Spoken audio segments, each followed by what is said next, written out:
Okay, I'm a mother of a son. I have a father, a brother, a husband, and I, as a lawyer, can tell you that people get charged with domestic violence wrongfully all the time.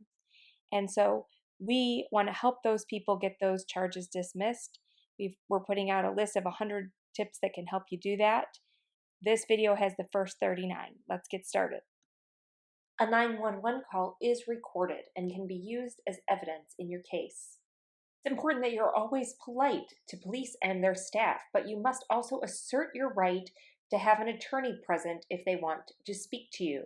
It will no doubt be tempting to talk to the police, but you should not do so, even in the car, at the scene, or at the jail. You do have to provide your identification information, but anytime they ask something else, you need to ask for an attorney. Never shout, be aggressive, or threaten any law enforcement personnel. And yes, be aware that everything you're doing from the time that you're arrested is very likely on video, even if you haven't noticed the surveillance around you, and even if it's not at a time when you would expect to be recorded. While you don't have to answer questions from the police, you do have to provide your correct name, date of birth, and address when asked.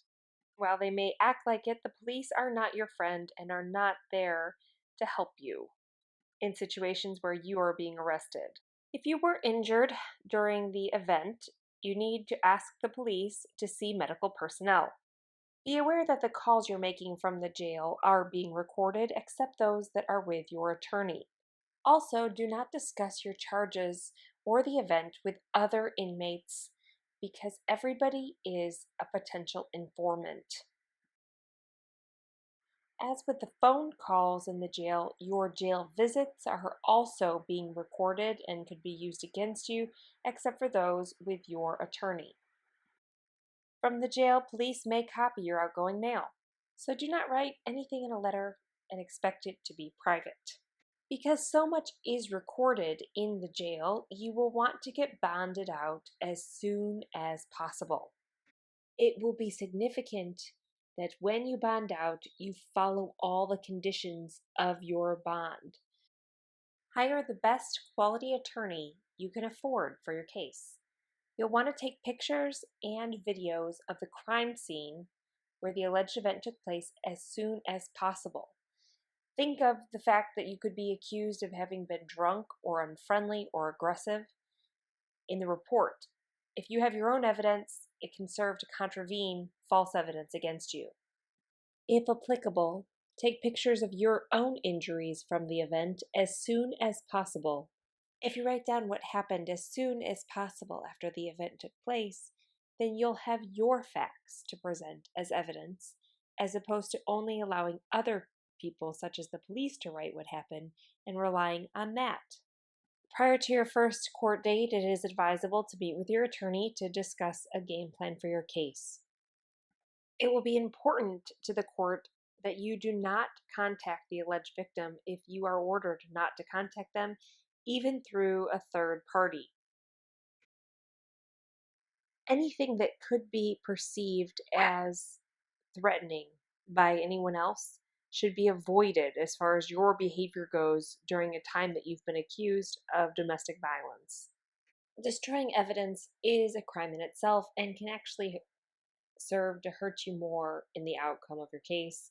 Do not destroy or alter evidence. Absolutely never contact the district attorney's office or the judge with a letter from the jail. All correspondence must go through your attorney. While you are going through your criminal charge, you'll want to make sure that you do not get arrested for any new charge. Make sure to save your receipts and other financial records that you have from the time of the event. If you are not drunk or high, you should get drug tested as soon as possible on release from the jail. Now, if your car was impounded at the scene, then you're going to want to take a witness to go view the condition of the car so that the witness can testify as to that in the event that you're pleading the fifth. You'll also want to take pictures of the car. Make sure that you do not wash the clothes that you are wearing during the event, as this could be viewed as destroying possible evidence. Interview your witnesses as soon as possible after the event and record the interview that you do.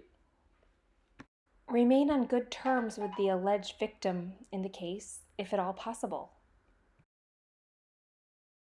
You'll want to save all text messages and emails from the alleged victim. You'll want to assume that any phone call you have, even after you've left the jail and bonded out, is being recorded if you're talking to the victim or their family. And you'll want to record any phone calls or conversations that you have with the alleged victim as well. You want to get an affidavit of non-prosecution, but do this through your own attorney and not through the district attorney. To speak with the lawyers that wrote this tip list, including myself, you can go to partasfriends.com. For more tips, also click below. Thanks for stopping by. And I'd love to hear from you. What tip do you like from the list, or what tip did you not like? Please feel free to comment below.